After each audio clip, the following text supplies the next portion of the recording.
Assalamualaikum warahmatullahi wabarakatuh. Waalaikumsalam warahmatullahi wabarakatuh. Saya mau bertanya Ustaz, bagaimana sikap kita sebagai seorang yang awam, bukan penuntut ilmu yang maksudnya dalam hal agama, karena kita punya keterbatasan waktu terhadap sikap kita terhadap berbagai khilafiyah mengenai hal yang bukan yang pokok, maksudnya yang ranting lah, misalnya mengenai cara tata cara sholat atau apa. Sikap kita sebagai awam gimana? Karena begitu banyak misalnya kita ikut kajian A seperti ini, ada seperti ini. Sementara waktu kita sebagai yang awam ini kan terbatas. Makanya kalau seperti ikut kajian jangan yang khilaf-khilaf terus. Maksudnya pilih yang mana gitu. Iya, pilih yang mana. Ini. Orang awam itu tugasnya kata Allah, fas'alu ahla dzikri in kuntum la ta'lamun. Bertanyalah kepada para ulama, para ahli zikir, orang berilmu kalau kalian tidak mengetahui. Siapa yang kita tanyain? Kita lihat dari dua sisi, dari sisi ketakwaannya dan dari sisi ilmunya. Ada orang berilmu namun tidak bertakwa. Ada orang bertakwa namun tidak berilmu. Nah, kalau kita yakin pada seorang orang ini berilmu bertakwa, sudah kita tanya dia saja, enggak usah tanya yang lain.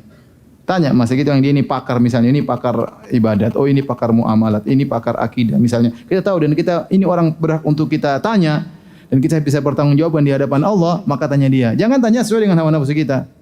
Kata Ustaz, ini bagaimana antum? Oh, misalnya tangan di luar atau kaki lutut di luar kalau turun. Ustaz ini tangan di luar. Makasih Ustaz. Pingin tahu, coba Ustaz ini gimana Ustaz? Tangan di luar, kaki di luar. Aduh, bingung dia. Ini yang coba Ustaz, kenapa tangan di luar? Ustaz jelaskan. Enggak paham. Satunya enggak paham juga. Kemudian tanya Ustaz Firanda, tangan di luar. Kalau saya boleh dua-duanya. Bingung lagi. Makanya antum jangan begitu. Yang penting antum sholat.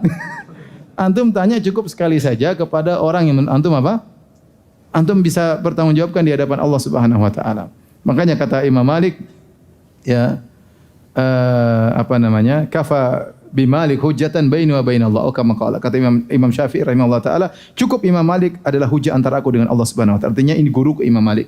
Kalau tanya saya jelas guru saya ini. Jangan tanya sama seorang enggak jelas perlu belajar di mana, tanya asal-asalan, tanya enggak benar, itu berarti antum bertanya ikut hawa nafsu dan sudah enggak usah bahas itu lagi, yang lainnya masih banyak mau dibahas.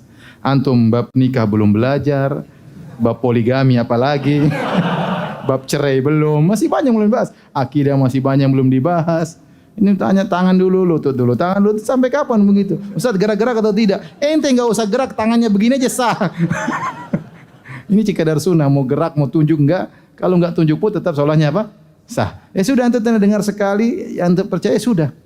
Ya, enggak usah tanya-tanya lagi ya. Yang penting antum tanya kepada orang yang antum percaya. Suatu saat tiba-tiba ada yang ngobrol-ngobrol, antum berubah lagi, enggak ada masalah. Yang penting siapa yang antum tanya itu adalah orang yang antum percayai. Itu kewajiban bagi orang awam. Karena kalau dijelaskan, oh ini sanadnya begini, ada susah juga, ente enggak bingung juga. Ya, satu jawab memuaskan, satunya memuaskan, antum jadi bingung.